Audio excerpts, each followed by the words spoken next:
defense of Latvia, to his right, Kolinda Grabar-Kitarović, the fourth president of Croatia, and to her right, Rachel Kleinfeld, a senior fellow at the Carnegie Endowment for International Peace. Let's have another round of applause for them, please. Yeah, I imagine a girl who was born in 1968 under communism in a village in the suburbs of... Well, I'm just coming to this distinguished conference from the almost... Dream for it even more. Rachel, where do you fall on this? Yeah, I agree. People dream all over the world. What democracy, when it's functioning well, lets you solely your government system. What democracy is... Yes, because I started with my personal story, and Croatia's dream of... Do you think the United States is living up to those values right now? I don't want to talk about any particular administration, and... Andres, let me bring you in on, you know, those videos we just saw of immigrants, really. And your point about how sometimes if you don't have something, you want it more. I'm just thinking about how in society after society, not just in the West, but all over the world, there is a real backlash against immigrants and immigration. And that could also be seen as a backlash against dreamers. How do you process that? Leaders, governments need to do to fix basic governance outcomes. I'm thinking of maybe campaign finance reform, things that make democracies less democratic. How do we reverse those trends that seem to have gummed up systems? That answer, and I just want to say, I mean, so you brought up K-pop demon. You've probably seen it too many times. Maybe 15 times. With striking and interesting, and actually the values espoused in the movie are kind of fantastic, if I may say so. And very catchy music, but the bigger point I was trying to make, and this is why it's worth watching it, is it is an advertisement of soft power. And one of the... Absolutely. I mean, we take so many things for granted. We have taken peace for granted, that things cannot be taken for granted, that the present, the reality, the presence needs to be challenged. And we need, and in how we respond to changes around us, because remaining static will not do. The future does not belong to those who complain about the current. That's fantastic. I mean, the lesson from there, of course, is that I want to pick up on something Kolinda said, Andres, this idea that we have to inspire new rules. So assuming that the rules based on... See a couple here. Do we have a microphone going round?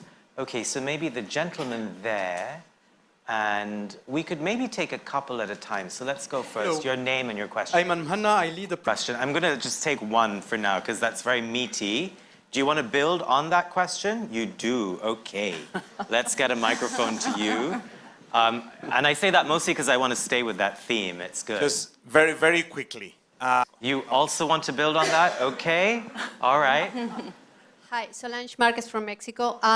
Just to add to this, democracy is not, it is... Using that, which is a profoundly democratic act in and of itself, how do you think through that? And how do you make sure that the more liberal idea of democracy comes through in that sort of competition? Which of you wants to take that on? Or maybe all of you? Yeah, I'd like to take it. I would sort of double down on the last part of that. I mean, it's not that so many people are choosing to go to the UAE or these other countries as opposed to the full democracies. They can't get into the full democracies. We have very strong immigration restrictions. It's very hard. So they go where they can, because if you have to choose between half a loaf and a full loaf, you're going to take something. So they take something. Now, do we as democracies need to offer more hope? Yes. Do we also need to offer people more of a sense of real... Andres, just to engage with the spirit of the questions, which I think your point is absolutely valid, but assuming that democracy is a spectrum, right? And there are some countries which are able to offer... Fantastic. You know, and Rachel, also to your point, I want to take more questions, but just to quickly close the loop on, you know, when you mentioned a journalist who can be dismembered and chopped up, I'm a journalist. No one thinks that's going to happen to them until it does. And so it's the complacency that is very important to guard against. So even when there are shinier objects elsewhere, there's a lot, it comes with a trade-off, and one day the trade-off is you. Let's take some more questions. I see a hand over there, the lady in the beautiful scarf. And then maybe we weave our way here. Okay, excellent. Thank you. My name is Rushan Abba. It's a great question. Should we just address that directly before we take a few more? Anyone wants to take that on? I'll say a couple of things. Great way to connect the dots. Let me take a few more questions here. Yes, the lady in maroon, and then maybe behind her as well.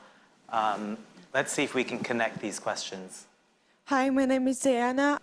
Okay, let's ponder on that. And behind her, just in the row behind her, do you still want to ask your question, ma'am? Okay. Hi, Kelly Craft, former U.S. ambassador.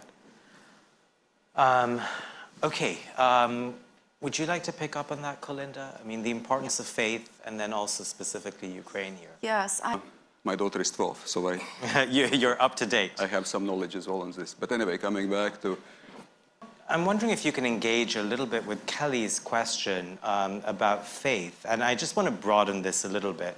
Because again, there is a case to be made that in the last 4 or 5 decades, because of a lot of globalization, a lot of immigration, a lot of urbanization, technological shifts, you can make the case that the centers of community engagement, not just religious, not just churches, but also the mom and pop stores that are decimated by all these shifts, that has led to a sense that communities are fractured.